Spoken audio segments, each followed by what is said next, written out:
అంటే ఇప్పుడు ఏంటంటే జనరేషన్ కూడా కొంచెం చేంజ్ అవుతుందండి. After covid people are also trying to move, కొంచెం సిటీయే కాకుండా నేచర్ ని కూడా ఎంజాయ్ చేయాలి, అవుట్స్కర్ట్స్ లకి వెళ్ళాలని ఆలోచిస్తున్నాను. హానెస్ట్లీ స్పీకింగ్, కస్టమర్ ఈ don't know what he don't know.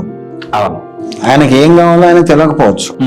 దాన్ని కొంచెం ఎడ్యుకేషన్ చేసే ట్రై చేస్తున్నాం. ఓకే, దాంట్లో వాళ్ళు అలైన్ ఉంటేనే నేను నా ప్రోడక్ట్ ని పుష్ చేస్తా.